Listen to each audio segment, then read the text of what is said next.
So here we go. This is our next project here.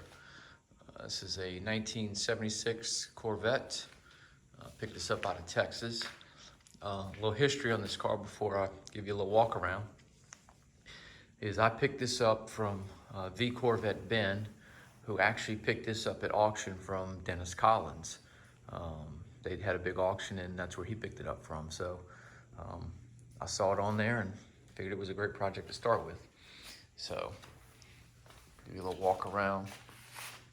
One of the things that drew me to this car was when I watched Ben's video on it, is he talked about there was hardly any rust on here at all. There's no cars that have no rust, so there's always gonna be something to fix. But basically, this car looks like it just needs a little bit of everything. A little cleaning up here, a little of this, a little of that.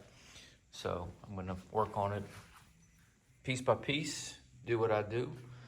It needs motor and transmission, which is no problem. Who knows what it'll get. Probably gonna do an LS swap. Probably be the best thing to do here. But it's all here, so like Ben said, there's hardly any rust at all. I mean, this thing is pretty rust free. I did notice that the core support is rusted, which is pretty normal on these cars from what I've seen on different videos and whatnot. So we'll get that all fixed up. Put the front back on. I do have a little bit of fiberglass work to do here, which I'll learn how to do that. It shouldn't be, too terribly hard to figure out.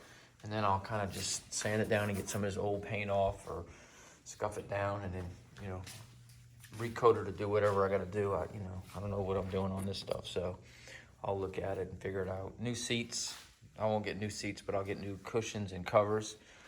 I'll take all these console pieces out, wash them up. Pieces that are cracked and broken we'll fix.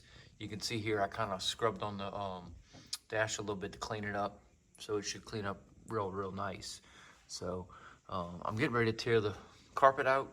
There's a little bit of rust here on this floor pan over here. So I'll look at that, pull all that out. You can see right here, this was a dead giveaway that I needed to dig down there. This, I don't believe, came from the factory like that. Let me see if I get that in focus. Looks like somebody put some kind of a sealer in here. Like maybe they had a little bit of an issue with some leaking or something like that. So when I look down the A-pillars here, you really can't see because of the light. But it's a little rusty in there, but nothing major. My plan is, on stuff like the wiper motor here, is to take the wiper motor out, clean it up, grease it up, put it back in, get it working. Anything that's original that I can rebuild or fix or grease or whatever, I certainly want to do that. This door here doesn't latch closed, so I'm gonna have to go through the latch here, rebuild that, clean that up. I mean, look, it's all crusty and it's been sitting for years, so we'll fix all that up. I've got the T-tops, I've got the hood over there, I've got some other parts to go with it. When I saw this, Ben pointed this out, is the tag here is from 1991, or I'm sorry, yeah, 1991. So that means this car was really only on the road for 17 years or so, or 15 years or so, not really that long. But it sat for quite some time, it looks like so. But look, all that'll clean up. A little elbow grease. We'll get all this fixed up. So I'll shoot videos along the way, showing you the mistakes that I'll make, things that I'll do wrong, and you can make fun of me. But that's the next project here that we'll be working on. So if you have any tips or comments, please leave them below and let me know your thoughts.